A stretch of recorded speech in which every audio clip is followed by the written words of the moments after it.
Under a winter sky the color of cold iron, the land lay buried in white silence, every fence post wearing its own crown of frost. Jonas Hale stood in the dim glow of his cabin, mending a torn saddle strap by the fire, the hiss of wind at the windows a constant reminder of how far they were from the nearest neighbor. His children, Matthew and Ella, slept in the loft, their breathing soft and even. It was the kind of night no one would willingly be out in.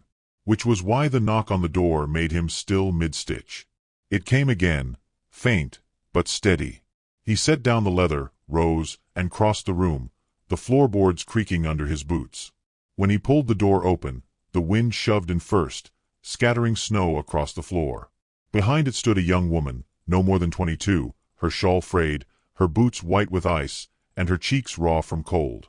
Her eyes, blue, hollowed by fatigue, met his for a brief moment before she lowered them, her lips moving as if to speak, though no sound came at first. "I need a place, just for tonight," she finally said, voice rasping as though it had scraped against too many cold mornings. "I can work. I won't be trouble." Jonas studied her. Not just the frost at her hem or the threadbare gloves, but the way she kept one hand tight on a small cloth bundle, like it was the only thing she owned worth protecting. Behind her, the snowfield stretched away into nothing. No tracks except hers. No one coming after her. "Come in," he said. He stepped aside, and she slipped past him, the smell of cold air clinging to her. The warmth inside seemed to slow her shaking, but she stayed near the door, as though afraid to let it close fully. Jonas shut it anyway, blocking out the wind. From the loft, Matthew's voice came down. Curious, a little wary. "Pa, who's that?" "Someone who's cold," Jonas answered, keeping his gaze on the stranger. "Go back to sleep." Instead, the boy climbed halfway down the ladder, Ella following, her small fingers gripping the rungs. The woman crouched to their level, her bundle tucked under one arm. "Hello," she said softly. Her voice changed for them, gentler, like she remembered what it was to speak to children. Ella blinked at her, then retreated behind Matthew's shoulder. Jonas motioned toward the table. "Sit. You'll eat something warm." She hesitated but obeyed, lowering herself into the chair nearest the fire. The bundle, Jonas saw now, held a few clothes and a round of bread wrapped in cloth, hard as stone from the cold.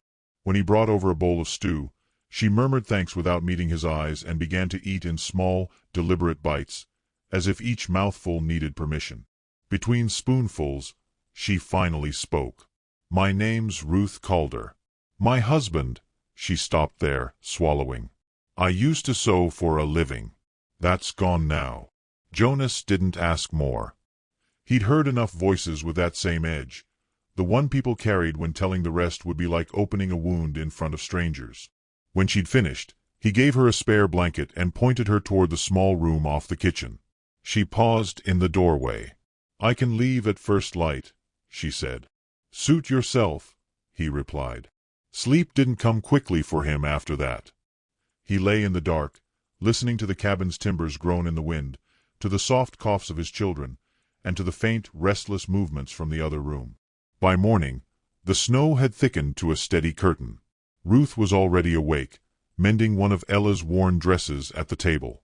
She didn't ask for breakfast, but Jonas set a plate in front of her anyway. She gave him the smallest of smiles, quick, like she wasn't sure she had the right to show it. The quiet they'd built that morning cracked before noon when the sound of hooves crunched in the snow outside. Jonas opened the door to find Mrs. O'Rourke, a neighbor from 2 miles down the road, wrapped in furs and wearing the kind of look that always meant she had words to deliver.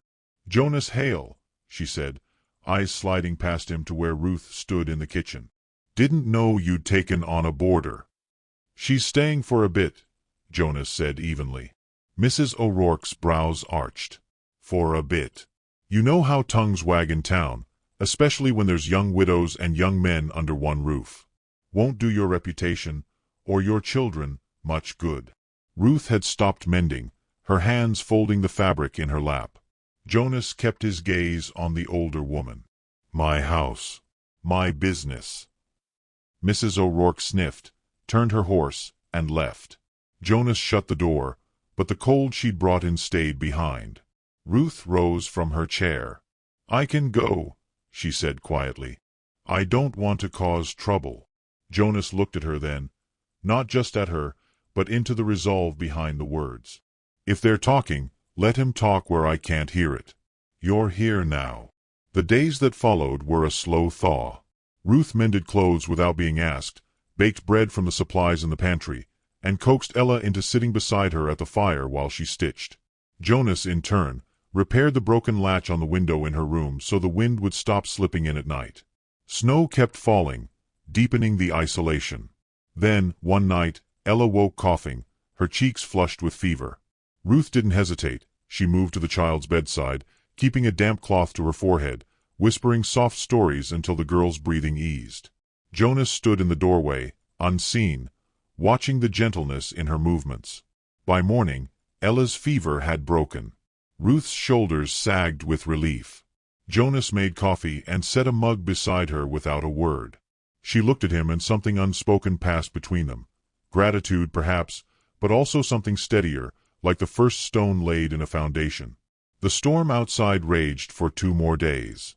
On the third morning, Jonas found Ruth in the yard, splitting logs with deliberate swings, her breath hanging in the air.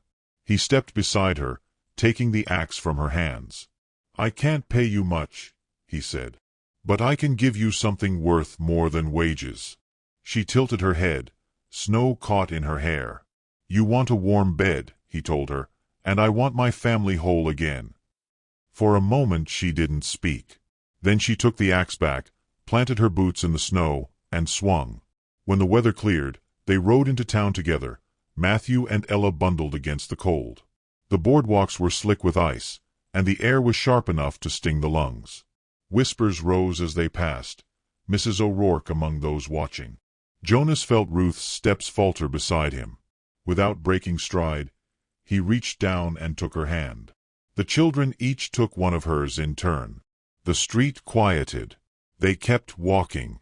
Snow fell over their tracks until they vanished into the crowd, as though the town itself might forget the moment.